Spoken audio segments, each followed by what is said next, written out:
ஆமா. இயேசு அவனை நோக்கி, இன்றைக்கு நீ என்னுடனே கூட பரதேசில் இருப்பாய் என்று மெய்யாகவே எனக்கு சொல்கிறேன் என்றார். இயேசு அவனை நோக்கி, இன்றைக்கு நீ என்னுடனே கூட பரதேசில் இருப்பாய் என்று மெய்யாகவே உனக்கு சொல்கிறேன் என்றார்.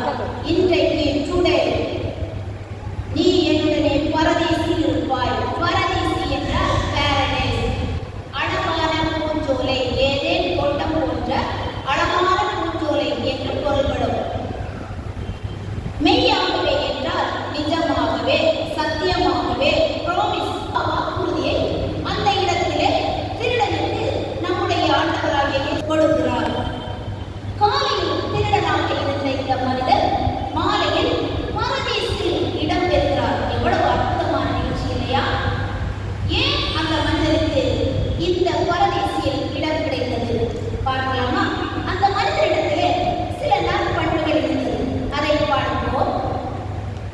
39 படிக்கலாம். அன்றியோ சிலுவையில் அறையப்பட்டிருந்த குற்றவாளிகளில் ஒருவன், நீ கிறிஸ்துவானால் உன்னையும் எங்களையும் ரட்சித்துக் கொள் என்று அவரை இகழ்ந்தான்.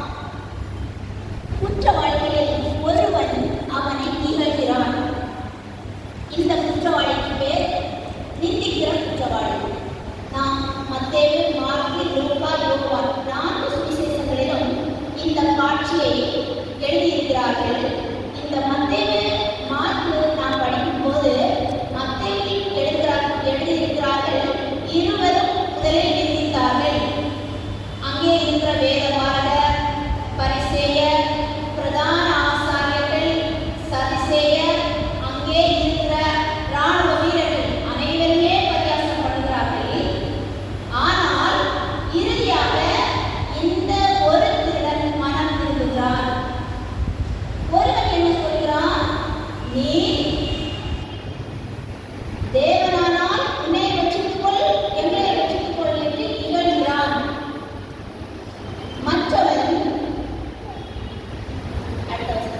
மற்றவன் அவனை நோக்கி, நீ இந்த ஆக்கினைக்குட்பட்டவனாய் இருந்தோம் தேவனுக்கு பயப்படுகிறது இல்லையா?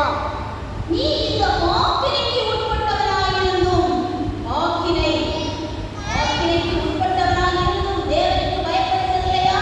இந்த திருடனிடத்திலே ஒரு தேவ பயம் இருக்கிறதை நாம் பார்க்கிறோம். 41வது வசனம்.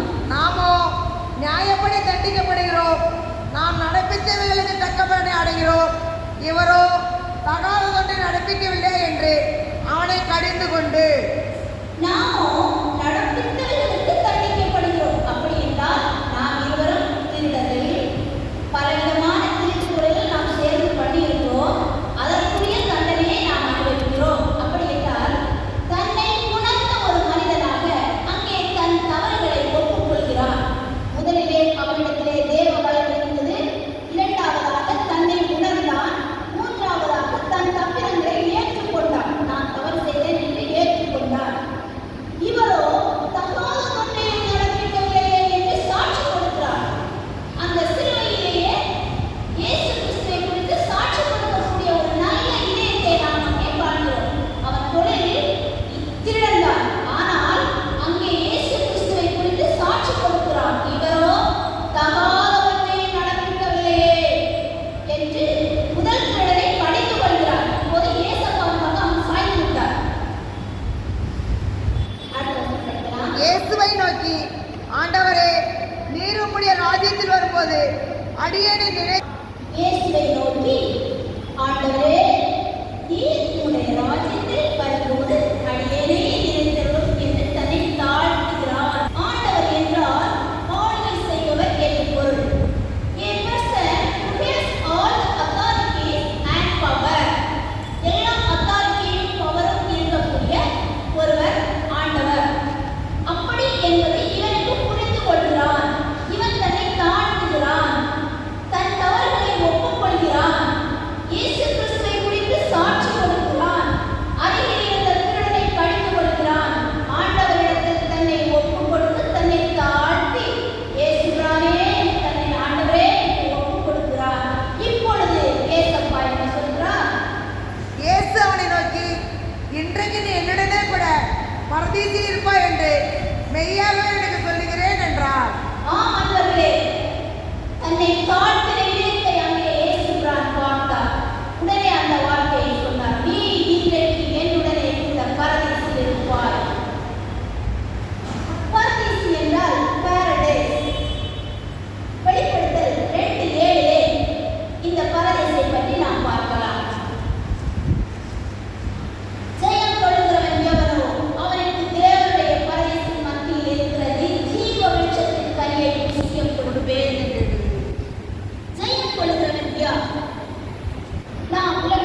அவன் தன் கையை நீட்டி ஜீவ விருட்சத்தின் கனியை பறித்து புசித்து எனக்கு செய்ய வேண்டும் என்று அவன் தன் கையை நீட்டி விருட்சத்தின் கனியை பறித்து புசித்து என்னென்னைக்கும் உயிரோடு இராதபடிக்கு.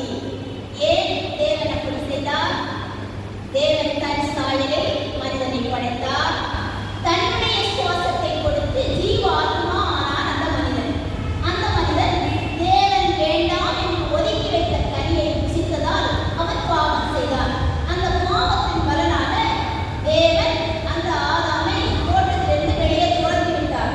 அதனால் அந்த ஜீவ விருட்சத்தின் கனியை புசிக்க விடவில்லை. அதை புசித்தால் என்ன ஆகும்? நாம் சாவே இல்லை. ஜீவ விருட்சத்தின் கனியை புசிப்பவர்களுக்கு சாவு கிடையாது. எனவே அதை பறித்து புசித்து என்னென்னைக்கும் உயிரோடு இராதபடிக்கு. அடுத்த வசனம். அவன் எடுக்கப்பட்ட மண்ணை பண்படுத்த தேவனாகிய கர்த்தர் அவனை ஏதேன் தோட்டத்திலிருந்து அனுப்பிவிட்டார். ஏதேன் தோட்டத்திலிருந்து அனுப்பிவிட்டார். அடுத்த வசனம். அவன் மனிதனை துரத்திவிட்டு ஜீவவிருட்சத்துக்கு போம்படியை காவல் செய்ய ஏதேன் தோட்டத்துக்கு கிழக்கே கேருபீன்களையும் வீசிக்கொண்டிருக்கிற சுடரை பட்டயத்தையும் வைத்தார். ஏதேன் தோட்டத்திற்கு கிழக்கே கேருபீன்களையும் வீசிக்கொண்டிருக்கிற சுடரொளி பட்டயத்தையும் வைத்தார். கேருபீன்கள் என்றால் யார்? வீசிக்கொண்டிருக்கிற சுடரொளி பட்டயம். கேருபீன்கள் என்றால் கர்த்தருடைய பிரதான தேவதூதர்கள். தேவனின் பரலோகத்தில் சிம்மாசனத்தில் இருக்கக்கூடிய பிரதான தேவதூதர்கள் தான் கேருபீன்களும் சேராபீன்களும். அவர்களில் சிலரை இங்கே பாதுகாப்பாக வைத்திருக்கிறார். எதற்காக? மனிதன் எல்லாம் தெரிந்துவிட்டால் இந்த ஜீவ விருட்சத்தின் கனியை புசித்து சாப்பிடக்கூடாது என்பதற்காக, பாவம் செய்தனால். அப்போது நமக்கு எப்போ இந்த ஜீவ விருட்சத்துக்கு இப்ப அந்த கனி எங்க இருக்குன்னா பரதீசில் இருக்கு என்று படிக்கிறோம். பரதீஸ் என்றால் பரலோகம் இல்லை. பரலோகத்துக்கு முந்தைய நிலை. ஆட்டு மக்கள் ஓய்வெடுக்கும் இடம். அங்கேதான் பின்னாடி இப்போது இருக்கிறார். பரலோகத்தில் இருக்கிறார் என்று நாம் தவறாக புரிந்து கொள்ளக்கூடாது. பரலோகம் என்றால் இவன். பரதீஸ் என்றால் பாரடைஸ். அதனுடைய அந்த ஆத்துமாக்கள் ஓய்வெடுக்கக்கூடிய இடம். அங்கே நீதிமான்கள் தான் இருப்பார்கள். இந்த திருடன் எப்படி போறார் என்றால் இவருடைய அழகான இதயத்தின் புறத்தினாலே போறார். இதைத்தான் பவுலடிகளார் எழுதுகிறார். 2 கொரிந்தியர் 12:2-3 எழுதுகிறார். 3ஆம் வானம் வரைக்கும் சென்று வந்த ஒரு மனிதனை நான் அறிவேன். அந்த 3ஆம் வானத்தில் தான் இந்த பரதீஸ் இருக்கிறது. நாம் பார்க்கக்கூடிய இந்த ஏரோப்ளேன் போகிற இடம் வானம் இல்லை, அது ஒரு மேகமண்டலம். அதற்கு மேலே முதல் வானம், 2ஆம் வானம், 3ஆம் வானம் என்று பல அடுக்குகள் இருக்குது. இது மனித அறிவுக்கு அப்பாற்பட்ட சக்தி தேவனால் படைக்கப்பட்டது.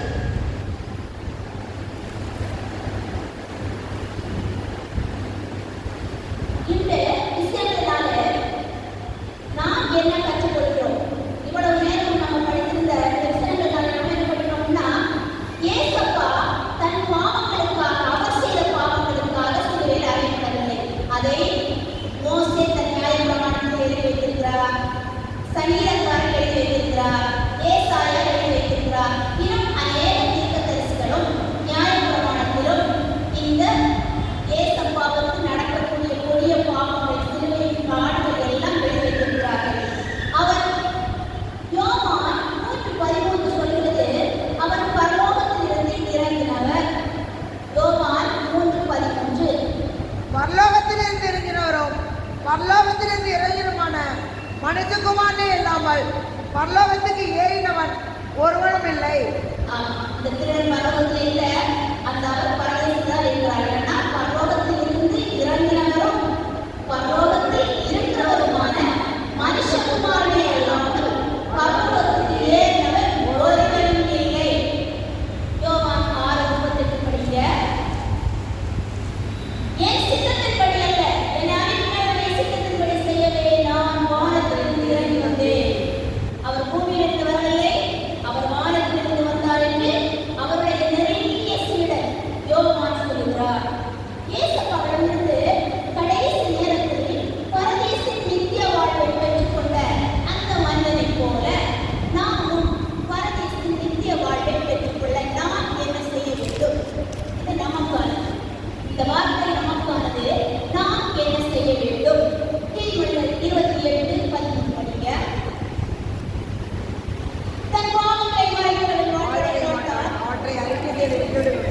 இரக்கம் பெறுவார். தன் பாவங்களை மறைக்கிறவன் வாழ்வடைய மாட்டான். அவைகளை அறிக்கை செய்து விட்டு விடுகிறவன் இரக்கம் பெறுவார். ஏனென்றால் தெரியாமல் இருப்பான், தெரிந்தும் தெரியாமல் அநேக பாவம் தினமும் செய்யும். நம்ம ரோட்ல போற ஒரு குண்டு பூச்சி செத்து போனா கூட அது கூட பாவம். அதனால நம்ம தினமும் அதிகாலை எழுகிறவன ஏசப்பா நான் தெரிந்தும் தெரியாமல் செய்த பாவங்களை மன்னிங்க, என்னுடைய இதயத்தை உங்களுடைய பாதத்தை வைக்கிறேன் என்று ஒப்புக் கொடுக்க வேண்டும். தினமும் அனுதினமும் ஏசப்பாவிடத்திலே நம்மை ஒப்புக் கொடுக்க வேண்டும். யாக்கோபு 4:6 சொல்வது, பெருமையுள்ளவருக்கு தேவன் எதிர்த்து நிற்கிறார், தாழ்மையுள்ளவனுக்கோ கிருபை அளிக்கிறார். தாழ்மையுள்ளவருக்கோ கிருபை அளிக்கிறார். நம்மை நாமே சோதித்து பார்க்க வேண்டும். நாம் பெருமையோடு இருக்கிறோமா? நம்மில் தாழ்மை இருக்கிறதா?